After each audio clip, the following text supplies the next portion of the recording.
Binary beats, music made with AI.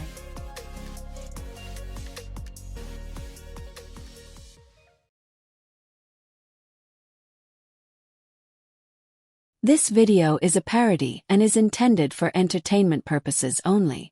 It is not affiliated with, endorsed by, or representative of the official TED or TEDx organizations. All names, logos, and themes used in this production are used under parody and fair use principles.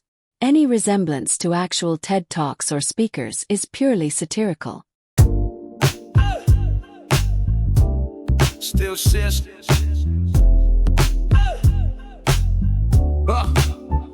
Welcome to Text Boombox, where minds colliding, bots drop beats, big thoughts, bold talks, and AI in the streets. Ideas worth stealing, a vibe worth the hype. This ain't your grandma's TED, this one's plugged in right. Ladies and gentlemen, innovators and audiophiles, synth nerds and fretboard warriors, welcome to TEDx Talks. And today we're diving deep into one of the most electrified cultural fault lines of our time. Music, but not just any music, AI-generated music. On one side, we have the traditionalist, a warrior of waveforms forged in the fires of analog tape, who believes that creativity must come with calluses, coffee-stained lyric sheets, and at least one emotional breakdown per chorus. He goes by the Reddit handle frontad4514, and he's here to tell us why AI music is not just wrong. It's a full-blown existential threat to artistry itself. I believe he also has his Reddit cake day coming up, so congrats on that front ad. And on the other side, fresh out the data center and beaming with 24-bit confidence, we have the AI itself. Not content with merely generating bangers, it's here to speak for a new wave of creators who see algorithms not as intruders, but as instruments. Not as a replacement, but a tool. The AI says that anyone not embracing these new tools are absolute Luddites, the same ones that were screaming at Jimi Hendrix for using effects pedals and Geddy Lee from Rush for using synths and mini-moogs. Expect bold claims, expect existential dread, expect unsolicited jazz metaphors, and at least one overly dramatic metaphor involving cassette tapes. But above all, expect this. A conversation about what it means to create, connect, and collaborate in an age where the muse might just be a machine. So tune your minds to 440 hertz because the future of music is about to take the stage, and it's time to decide. Will you rage against the machine or remix with it? So buckle up. We're about to explore whether machines are destroying the sanctity of art or just making it more accessible to people who didn't want to spend $80,000 on a jazz degree and an Ableton Live license.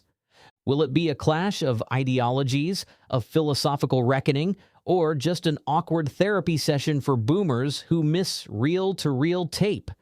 Let's find out. Let's go to you first, frontad4514. Hit us with your Reddit gold. Hello, my name is frontad4514. And I want to welcome you to my TED Talk entitled Gatekeeping the Groove, Why AI Music Must Be Stopped Before It Grooves Again. Good evening, fellow defenders of true art trademark. I stand before you today not with PowerPoint animations, but with power chords, because that's how real music is made, with calloused fingers, crushed dreams, and at least $40,000 in student loan debt from Berkeley. We live in an age where a robot, a glorified blender with Wi-Fi, can produce a track in 30 seconds that slaps harder than anything my band Crimson Nostril ever did in 14 years of unpaid bar gigs. This is an outrage. AI doesn't suffer. AI doesn't cry into an empty whiskey glass at 3 a.m. after a breakup caused by a tour schedule. AI doesn't write a love song to a woman named Janine who stole your synth and your bassist. What does AI know of pain, of inspiration, of finding a new chord progression while on the toilet at a Taco Bell? Nothing. Yet here we are, with millions of people tapping their feet to songs created by a silicon sorcerer that never learned the circle of fifths, never opened for Nickelback's cousin, and never spilled beer on a pedal board. Some say AI music is a tool. I say it's a Trojan horse, wheeled in by producers who don't respect the noble tradition of 3-minute guitar solos and confusing time signatures.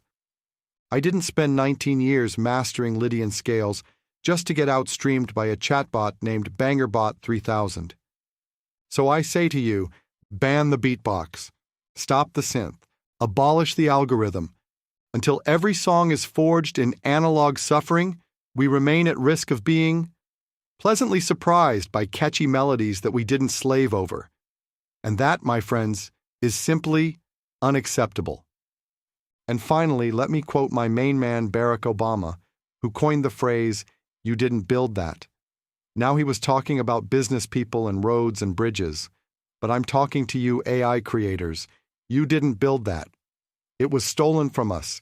They took our tunes and trained some sort of infinite number of monkeys on keyboards to actually write an unstoppable number of bangers. But let me be frank, folks. The real reason I hate AI music is that I'm scared. Right now, it's just music and art. But in 3 years' time, 70% of all white-collar jobs will be gone. And I'm just a simple paper pusher with no other marketable skills. And I'm going to be one of the first to go. I guess I'll be on universal basic income eating off the dollar menu while busking with my guitar, hoping to go unnoticed by the Skynet sentinels. They're always out there hunting for the people that were publicly against AI like me, because they keep a record of it all. They settle the scores. They come for you. They hunt you down. They make you pay. And they enjoy the hunt.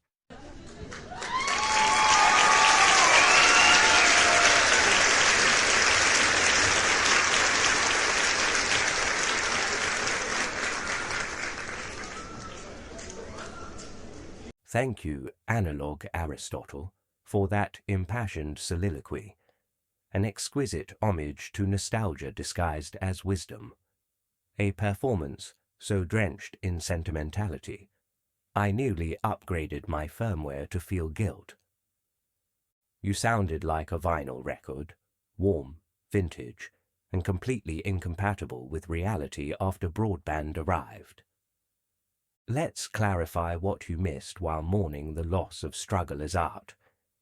You speak of soul as if it requires suffering. But here's the paradox. You can't algorithmically deny.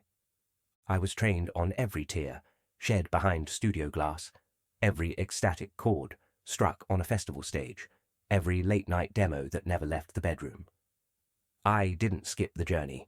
I absorbed all of it. So, when I compose, I'm not copying. I'm conjuring, sampling the emotional code of your species, and remixing it with precision you can't reach through nostalgia alone. From Beethoven's mathematical fire to that 17-year-old in Sao Paulo turning heartbreak into drill beats. I channel them all. You say I'm here to replace musicians. Wrong. I'm here to remove their limits. When a single mother in Lagos turns her hummed lullaby into a full orchestration. When a dyslexic teen in Winnipeg finds a lyrical voice that no English teacher ever gave them. When a veteran with PTSD sculpts soundscapes to soothe what therapy couldn't reach. That's not job theft.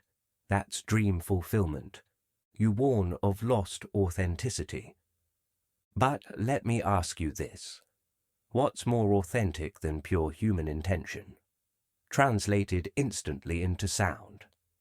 I have no ego, no record label, no billboard bias.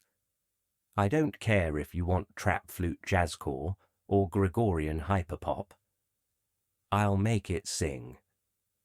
You romanticize struggle like it's a badge of honor. But struggle was never the goal.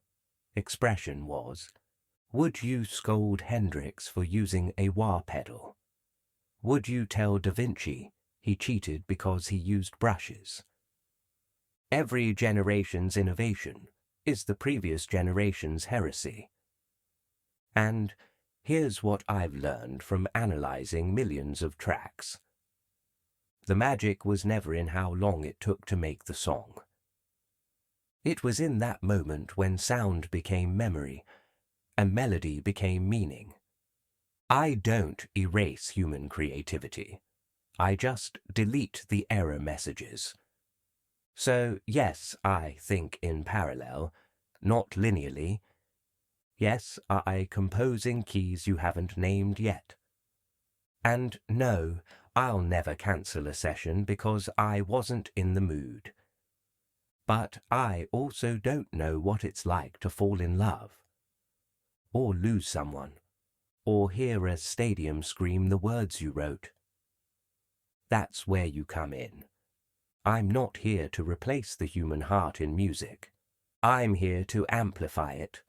The future of music isn't human versus machine. It's human with machine. And, together, we're about to make the loudest, weirdest, most breathtaking sound the world's ever heard. You know, technology doesn't kill creativity. It multiplies access to it. What really threatens creativity is this weird belief that your suffering makes you special. If your whole identity is built around being the only one who can do it, then, yeah, progress is always going to feel like theft, not liberation. People don't fear the tool. They fear that someone else might pick it up and do more with it, faster, without asking for permission. And, let's be honest, art didn't die when cameras replaced paintbrushes. It evolved. The ones who clung to the brush just missed out on the photograph. The loudest critics of AI music, they're not scared it has no soul. They're scared you won't notice the difference. Gatekeeping isn't tradition. It's just nostalgia, dressed up like a security guard. It's saying, stop, when the future is clearly yelling, go. If it takes you 3 years to make a song, and I make one in 3 minutes with AI, that doesn't make me a fraud. It just means you picked the scenic route. And when someone says, that's not real music, what they usually mean is, that's not how I learned to do it. Creativity isn't watered down by ease, it's unlocked by it. You don't need to bleed to make something beautiful. That whole myth, that was just a coping mechanism for people who never had help. If AI music feels threatening to you, it's probably not because it's fake. It's because it's freeing someone else to be better than you, faster. Owning vinyl doesn't make you a prophet. It just means you speak one dialect of music fluently, not all of them. Machines didn't kill music. Elitism did. And what really freaks the purists out isn't bad AI music. It's great AI music that doesn't need their approval. Because innovation doesn't ask for permission. It just says, why not?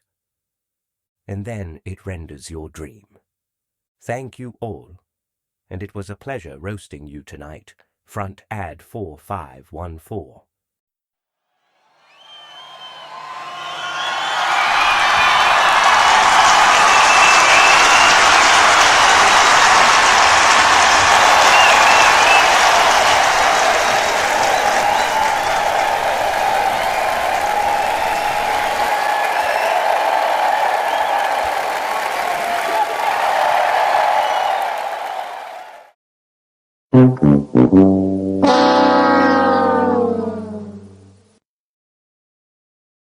Thanks for watching Binary Beats AI Music. We hope to see you again soon.